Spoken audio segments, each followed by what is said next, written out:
So today I'm working on a 1997 Ford Ranger single cab, and we are replacing the front rotors and the front brake pads. So I've got the package here, and let's go ahead and open it.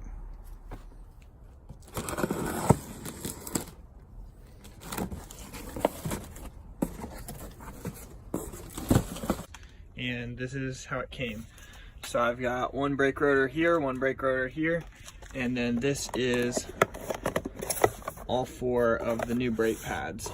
Let's go ahead and open one of these rotors, see how that looks.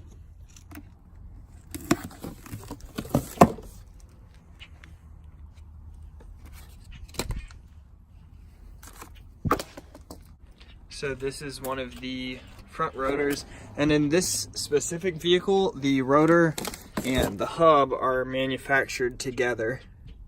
So this is how it looks. Let's go ahead and clean up real quick.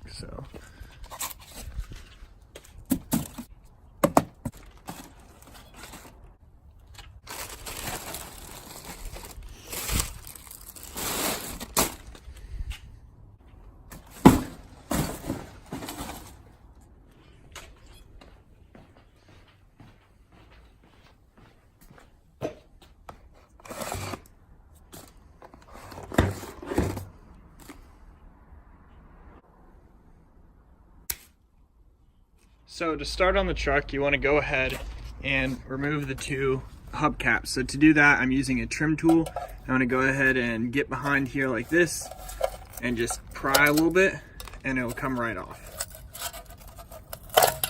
Like that. Next, you want to go ahead and grab an impact or a breaker bar and go ahead and loosen all of the lugs just a hair. Once you've gone ahead and broken all of the lugs just barely loose, you want to go ahead and grab some jack stands.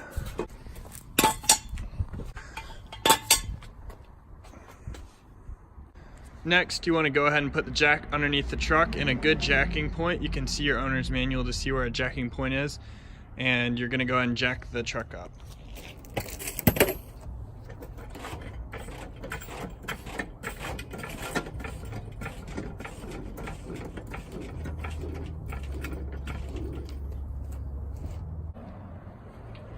So now I've gone ahead and put the truck on jack stands, and you can see that both tires are off the ground.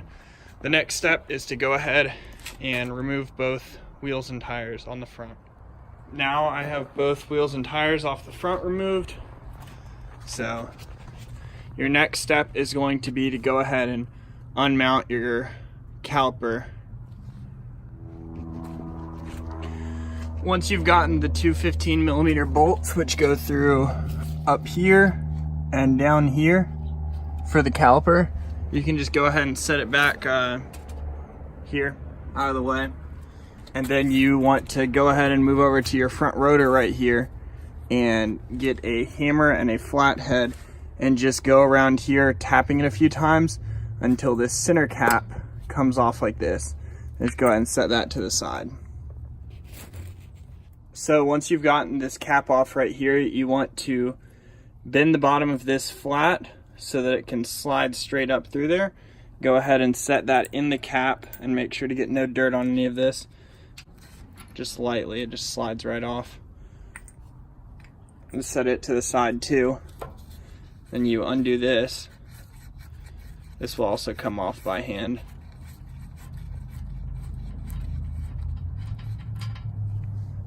Go ahead and set that aside. Once you've gotten all of that internal componentry, the rotor just completely slides off along with the hub assembly. You can leave that bearing in there for the moment, and we'll come back to it. So now once you've got the rotor off, this is the new rotor and the old rotor. This rotor probably could have been reused. It is grooved a decent amount, but it's probably only down a few millimeters. But since I'm doing new brake pads, might as well go ahead and put a new rotor on it. So if you look here, the center hub assembly and all the bearings is not fully there, so you need to go ahead and remove this and set that into your new assembly. And then once you get that part out,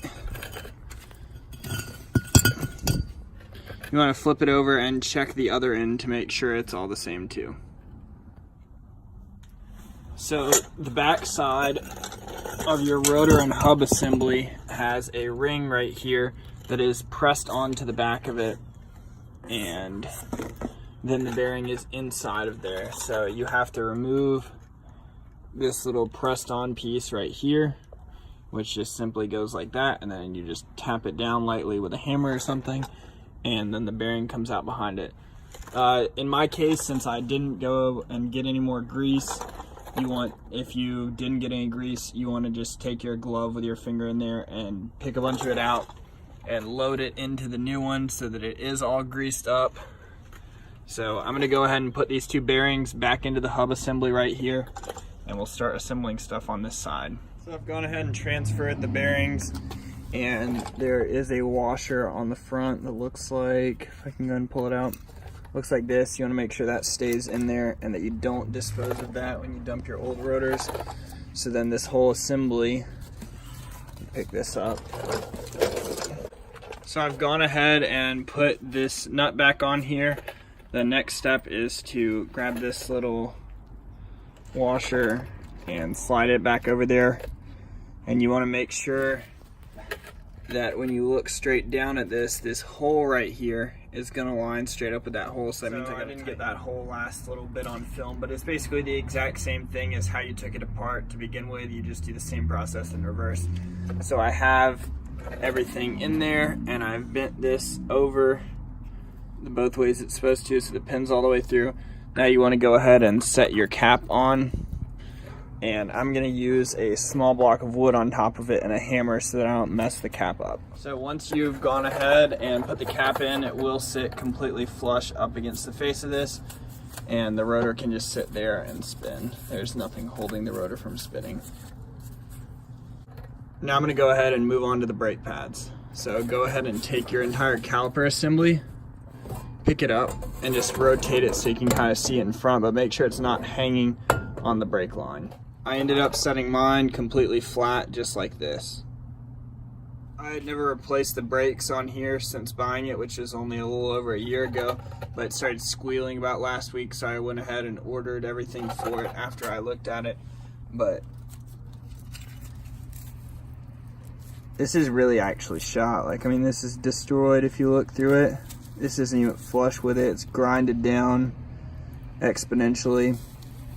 Bunch of debris on here, but this is all the way through it. The other one doesn't look as bad, but it's definitely not good either. So they're both getting replaced. So I'm gonna go ahead and grab the new brake pads. So I just wanted to show you guys one of the old brake pads, which is right here, and one of the new brake pads. I don't know if you guys can see that huge difference, but the pad is completely gone on this one, and so squealing every time it came to a stop. And this is a brand new pad. Same with the other side. Looks like this, and the new one looks like that. So let's go ahead and install them. So when you install new brake pads, the gap in the center is no longer going to be the same. There's nothing close to what the rotor is. So you want to remove the second brake pad and grab a clamp and clamp the piston back in. So I got the clamps and I pushed the pistons back in the caliper until I could fit both brake pads in there. And this is the complete assembly. I just did shocks about a month or two ago, and this side's completely done, and I'm ready to put the wheels back on and the hubcaps. And this is the other side. The rotors are all shiny, but that won't last long. And there's the new shock on this side, and here is the new brake pads, same caliper though. After you finish all of that, go ahead and put the wheel and tire back on and secure the 5 lug nuts down as snug as you can without pushing down on the brakes, so the wheel will still spin. And then lower the truck down and snug up the lug nuts with a breaker bar and replace your hubcaps. And now it's completely done. Everything's completely put back together, and I've clipped the hubcaps on. Thank you for watching today's video, and if you're interested in working on your own vehicle at home, Be sure to leave a like and subscribe, and I will respond to any sort of comments and questions concerning your vehicles. Thank you. Bye.